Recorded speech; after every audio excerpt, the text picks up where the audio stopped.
Capítulo 12. Com o rosto voltado a Sião. Na manhã de 6 de abril de 1853, Brigham Young estava com seus conselheiros Heber Kimball e Willard Richards no alicerce parcialmente escavado do novo templo em Salt Lake City. Ele estava aguardando por aquele dia havia meses, talvez anos, e o céu estava extremamente límpido. Era o aniversário de 23 anos da igreja e o primeiro dia da Conferência Geral de Primavera. Milhares de santos tinham se reunido no quarteirão do templo, como faziam 2 vezes por ano, para ouvir as palavras de seus líderes. Mas aquele dia era diferente. Eles também tinham ido até lá para ver a colocação das pedras angulares do templo. Brigham estava rejubilante. 2 meses e meio antes, ele havia realizado a abertura de terra do templo, e Heber havia dedicado o local. Desde essa época, os trabalhadores não tiveram tempo suficiente para escavar completamente o imenso alicerce, mas tinham cavado valas profundas ao longo das paredes, grandes o suficiente para acomodar as enormes pedras angulares de arenito. Para terminar a escavação, ainda seriam necessários 2 meses de trabalho. Com os santos reunidos, Brigham e seus conselheiros colocaram a pedra angular da esquina sudeste do alicerce. Cada pedra angular tinha mais de 2 toneladas. O templo teria 6 torres e seria bem mais alto do que os templos de Kirtland e Nauvoo, exigindo um sólido alicerce para suportar seu peso. Numa reunião com o arquiteto Truman Angell, Brigham tinha esboçado o templo numa lousa e explicado que as 3 torres a leste representariam o sacerdócio de Melquisedeque e as 3 torres a oeste o sacerdócio arônico. Depois que as pedras angulares foram colocadas, Thomas Bullock, secretário da igreja, leu um sermão redigido por Brigham Young sobre o propósito dos templos. Embora muitos santos tivessem recebido a investidura no templo de Nauvoo ou na Casa do Conselho, um edifício em Salt Lake City que Brigham tinha temporariamente autorizado para a realização de alguns trabalhos do templo, a maioria somente tinha vivenciado a ordenança uma única vez, e talvez não tivesse captado plenamente sua beleza e importância. Outros santos, inclusive muitos europeus recém-chegados, ainda não tinham tido a oportunidade de receber a investidura.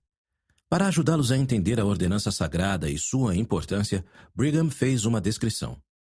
Sua investidura, explicava o sermão, é o recebimento de todas as ordenanças da casa do Senhor que são necessárias para que possam, depois de terem deixado esta vida, caminhar de volta à presença do Pai, passando pelos anjos que estão de sentinela, podendo lhes apresentar as palavras-chave, os sinais e símbolos pertencentes ao santo sacerdócio e ganhar sua exaltação eterna a despeito da terra e do inferno.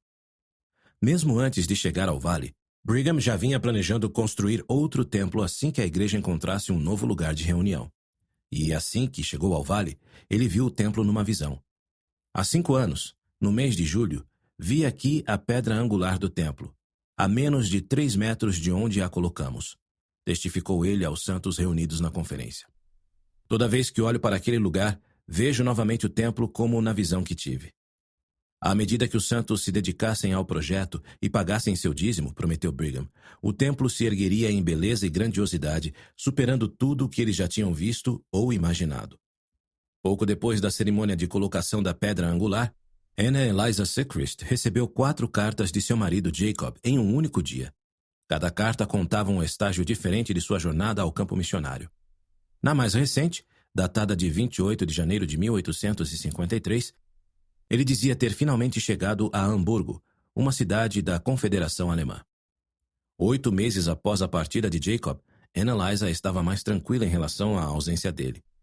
O Deseret News com frequência publicava as cartas dos élderes provenientes do mundo inteiro, dando aos santos um relatório do trabalho missionário em lugares bem distantes, como a Austrália, a Suécia, a Itália e a Índia.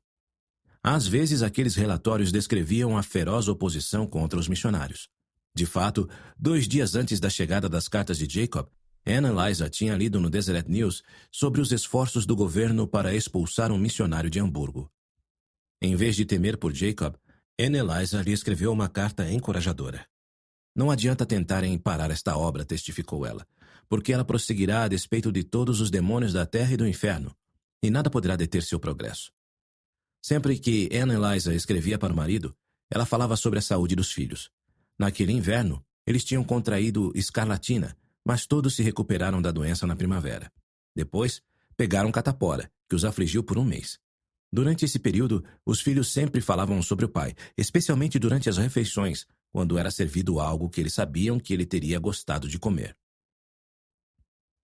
Ela também escrevia sobre a fazenda da família, que ficava a uns 30 quilômetros ao norte de Salt Lake City. Jacob e Annalisa tinham contratado alguns homens para mantê-la funcionando enquanto a família morava na cidade, e recentemente um dos trabalhadores tinha solicitado vidros, pregos e madeira para terminar a construção de uma casa na propriedade. Ela enviou os materiais que seriam usados na sua casa na cidade, que também estava inacabada. O mesmo homem, posteriormente, exigira pagamento por um trabalho que ele havia concordado em fazer de graça. Sem ter dinheiro nem trigo em mãos, Annalisa teve que vender uma vaca para pagá-lo. Apesar disso, na carta seguinte a Jacob, Annalisa ficou feliz em relatar que a fazenda estava prosperando, tendo boas colheitas. Também comentou que ela sentia uma forte impressão de que ela e os filhos deveriam voltar para a fazenda, construir uma pequena casa na propriedade e morar lá. Contudo, ela não queria tomar uma decisão tão importante sem antes pedir o conselho de Jacob. "Quero saber sua opinião sobre a questão", declarou ela, "e quero que você me escreva o mais breve possível a respeito disso." Ela enviou a carta expressando mais amor e palavras motivadoras. "Embora estejamos distantes um do outro, separados por grandes mares, vastas pradarias e montanhas cobertas de neve, ainda assim penso continuamente em você e em seu bem-estar", escreveu ela. "Não deixe que nada o preocupe a meu respeito, porque creio que Deus, a quem você está servindo, vai me proteger." Naquela primavera, na ilha de Maui, jornais causaram um rebuliço ao publicar artigos sobre o sermão de Orson Pratt, em agosto de 1852, a respeito do casamento plural. Os havaianos já haviam praticado a poligamia, mas o governo proibira a prática e processava os que violassem a lei. Os missionários protestantes tinham rapidamente se aproveitado dos ensinamentos contidos no sermão de Orson e os distorcido a fim de ridicularizar os santos e lançar dúvidas sobre a igreja. Convencido de que a verdade e a franqueza seriam a melhor maneira de responder às mentiras e ideias equivocadas sobre a igreja, George Q. Cannon deixou de lado a tradução do Livro de Mórmon, traduziu a revelação sobre o casamento plural e pregou a respeito da prática para uma multidão de 1.000 pessoas. O sermão de George dissipou a confusão sobre o casamento plural e esclareceu que não se esperava que as pessoas o praticassem, a menos que o Senhor as ordenasse que o fizessem. Antes de seu sermão, George tinha mostrado sua tradução da revelação a Jonathan Napela. Napela ficou satisfeito com ela. Antes de seu batismo em 1852, Napela sofrera a pressão de seus amigos protestantes para que abandonasse a igreja. Sua fé havia sido fortalecida por estar trabalhando de perto com George na igreja. Embora a tradução do Livro de Mórmon fosse uma tarefa árdua, de vez em quando ele e George paravam para conversar a respeito do livro.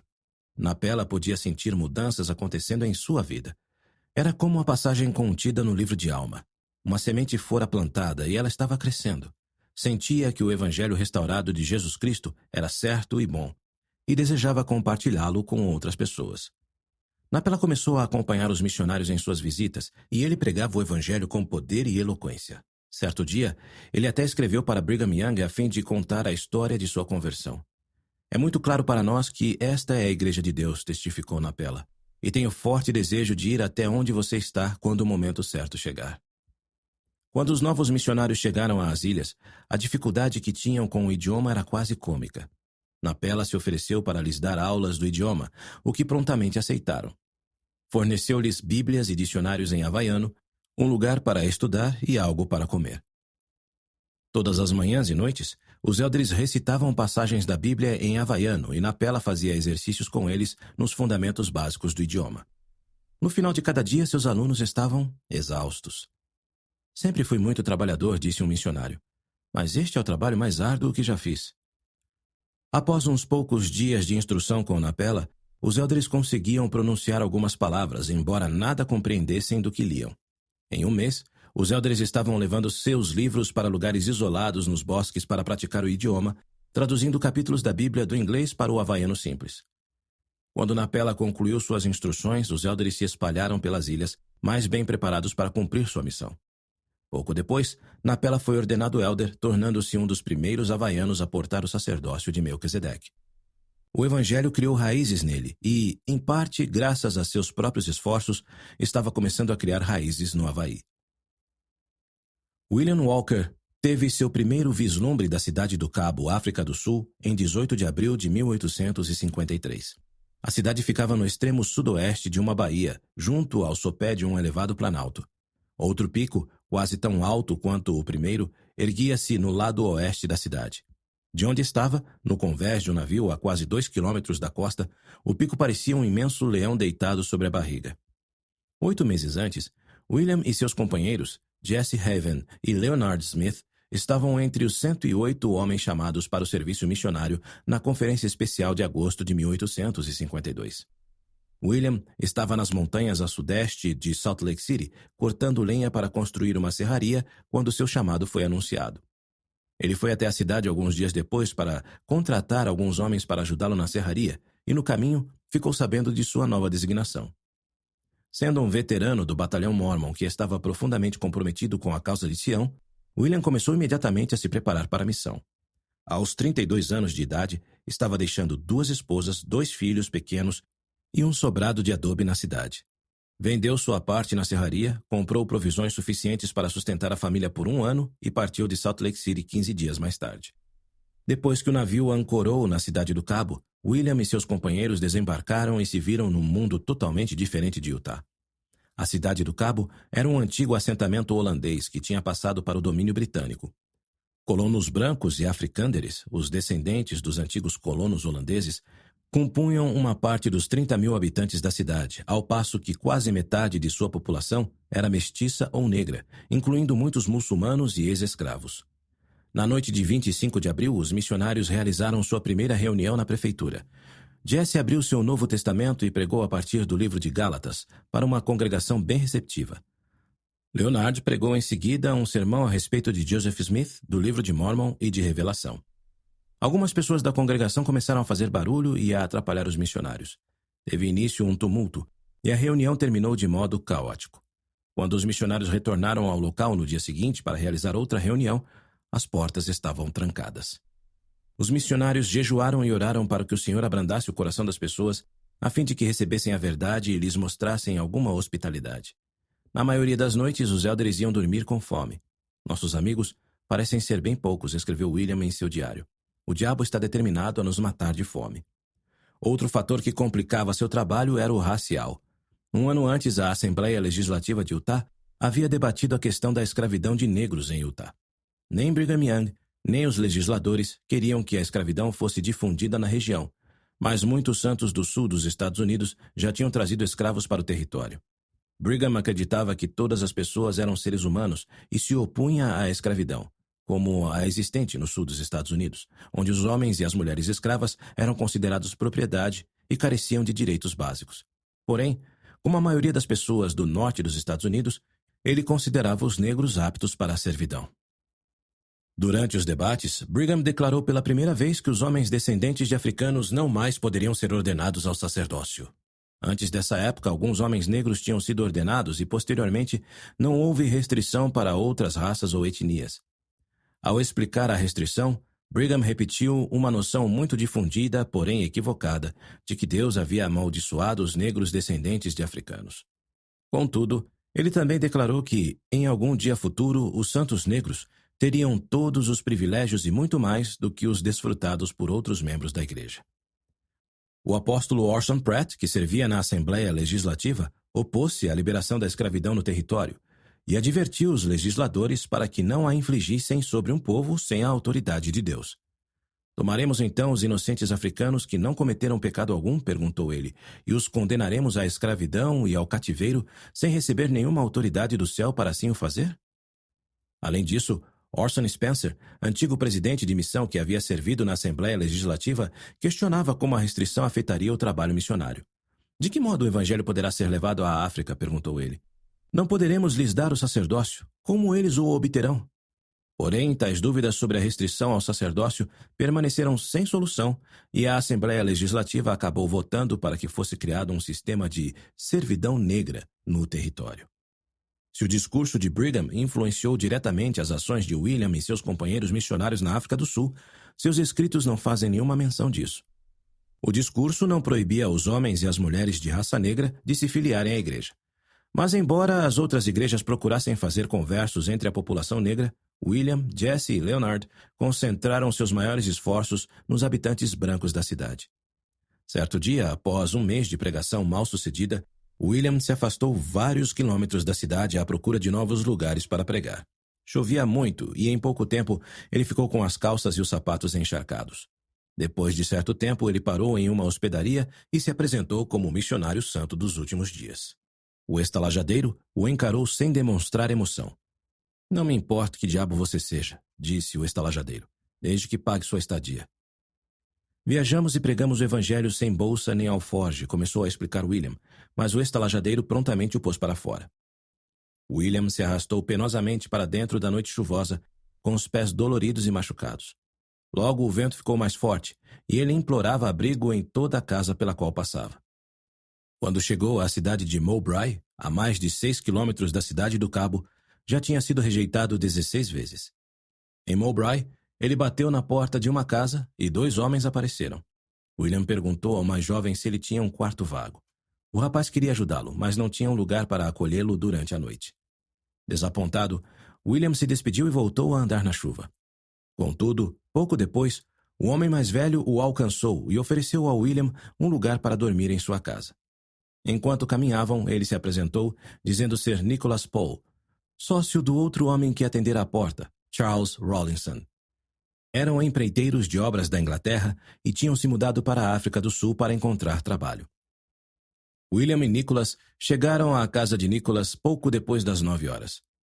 As roupas de William estavam ensopadas, por isso a esposa de Nicholas, Harriet, rapidamente acendeu a lareira. Depois, serviu-lhe uma refeição quente e William cantou um hino e orou. Então, conversaram por 2 horas antes de serem vencidos pelo sono e se recolherem para dormir.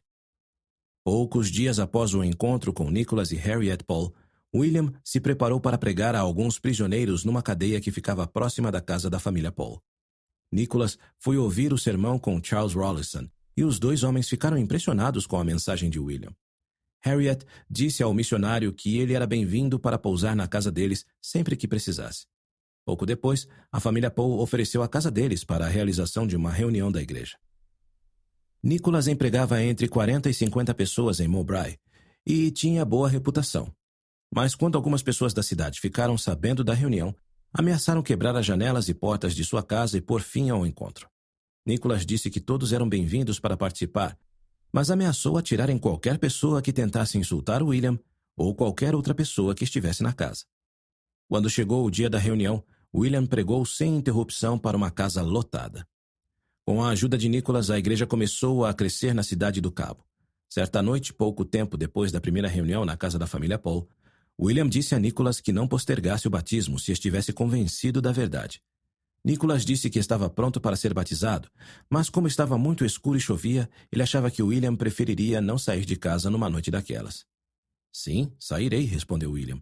"Nem a chuva nem a escuridão me impedem de prosseguir." William batizou Nicholas imediatamente e nos dias subsequentes batizou Harriet e também Charles e a esposa, Hannah.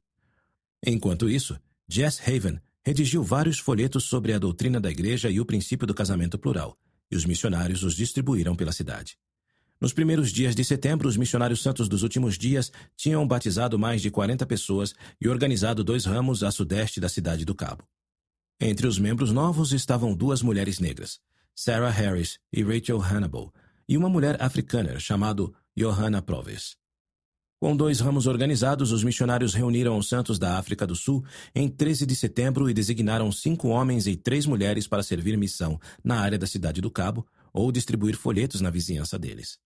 Mas Jess Haven sentia que a região precisava de ainda mais missionários. "Se tivermos meia dúzia de elders a mais aqui, haverá muito trabalho para eles fazerem", escreveu ele à primeira presidência. "Os que foram batizados são muito unidos e estão determinados a fazer o que é certo. Eles se regozijam por estarem vivos nestes dias e estão com o rosto voltado a Sião." Por volta dessa época, George Kilcannon e Jonathan Appela terminaram a tradução do livro de Mormon para o havaiano. George mal conseguia conter sua alegria. Nada em sua missão lhe proporcionara mais satisfação e crescimento espiritual. Depois de iniciar o projeto, ele tinha sentido mais o Espírito ao pregar, mais poder ao testificar e mais fé ao administrar as ordenanças do sacerdócio. Seu coração transbordava de gratidão. Vários dias mais tarde, numa conferência de 20 missionários em Wailuku, George e os outros elders trocaram ideias sobre a melhor maneira de publicar o livro.